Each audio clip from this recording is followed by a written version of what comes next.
The Home Depot, you know, that place where you're gonna go to buy stuff for that project you're gonna start but never finish. This is insulation I bought to make more sound panels like are in the studio, and I never got around to it. I've had this for like 6 months.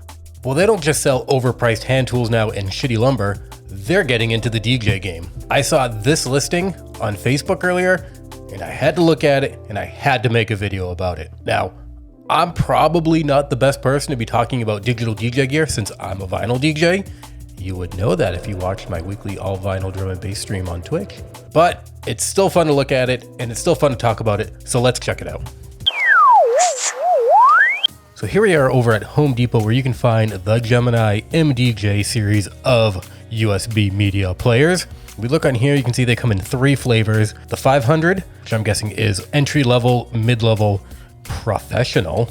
So let's take a look at them one at a time. This is the MDJ 500 Professional USB media player.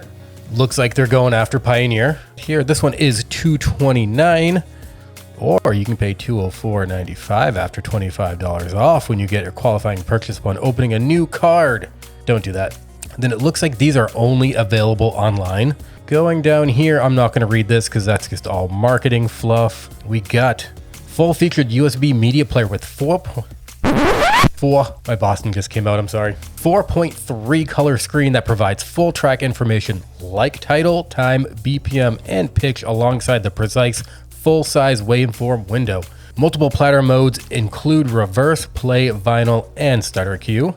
Plug and play with no software installation required. Audio and MIDI drivers compatible with both PC and Mac, can operate MIDI compatible DJ software on a computer, opposed to your toaster or your microwave or your car.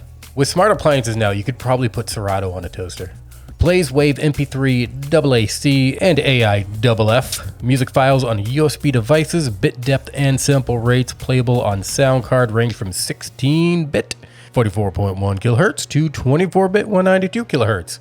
100mm pitch fader and adjustable pitch ranges from 4% to 100% lets users mix with surgical precision. Okay, I have a problem with that. This is the pitch control on a Technics M3D. You can see it starts at 0 and it goes plus or minus 8%.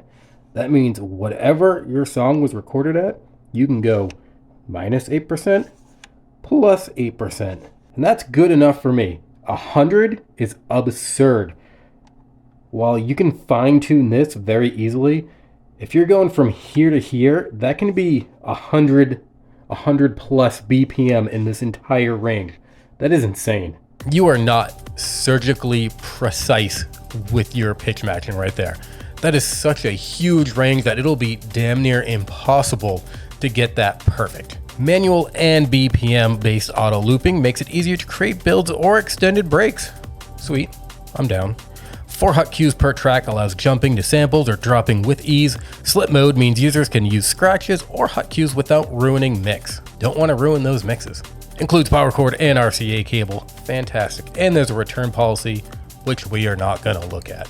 So that is all the information on the MDJ 500 Professional USB Media Player. Let's now look at the 600. This is the mid boy.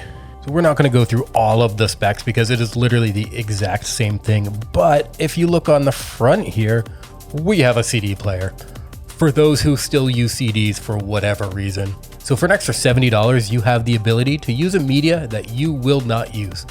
That is money well spent. Now we're bringing in the big boy. This is the MDJ 900. It looks a lot beefier. They are clearly going for Pioneer and their CDJ line with these things. And there's some funny things going on here that I think is hilarious. Let's go down to those specs. Flagship quality USB media player with 4.3 color screen, moving waveform, and onboard search and analysis. So while the unit itself is bigger and this whole section is bigger, it has the same 4-inch screen as both of the other ones.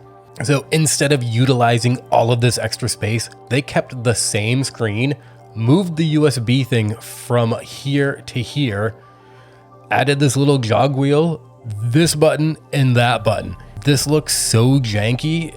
This looks like they're making the unit bigger to make it look like it does more than it actually does, but it really doesn't because they don't use the space at all. 3 buttons in this little wheel in the same 4-inch screen, that's lame. They should have put a bigger screen in here. They should have done anything to utilize that space. It really shows that they're putting minimal effort and money and expecting people not to notice.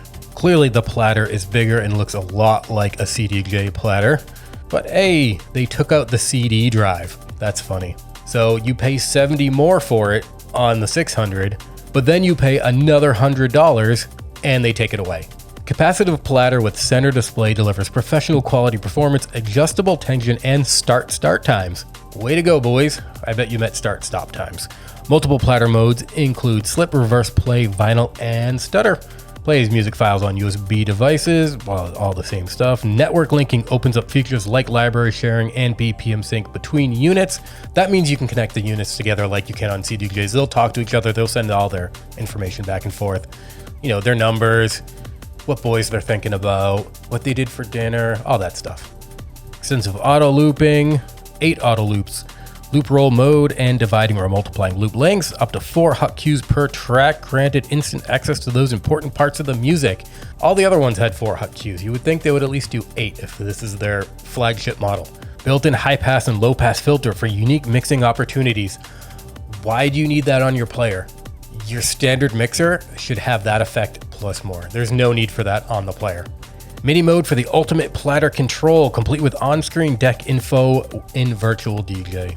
Cool. 100mm pitch fader and adjustable pitch ranges from 4% to 100%. Like I said before, 100% is just not needed. They did that just to do that and throw that number up there, and it's ridiculous. 4 hot cues per track, you already said that. You sneaky devils, you. SPDIF digital output to send feed into compatible device or workstation. Sweet, digital out. Don't have to stick with RCA. And it does include the power cord. Thanks, guys. So there we have it. Those are the Gemini MDJ series that you can buy at Home Depot. You can probably buy them at other places. I didn't bother looking. I just saw Home Depot and thought it was hilarious and had to look. Now, anyone in the comments can tell me if I'm wrong, but I've always thought of Gemini as entry-level, lower-tier gear. With that said, this could be a good thing for someone who's just getting into DJing and doesn't want to spend a ton of money. Somehow they're on homedepot.com and see them and they go, hey, sweet, I want to buy some professional USB media players. And then they'll start DJing, and maybe they'll like it, maybe they won't. And then they'll upgrade to better gear. So as janky as these probably are, they do serve a purpose for the beginner DJ who just wants to get into it without spending a lot of money. And I'm cool with that. If it gets more people doing it and they love it, they're going to keep going.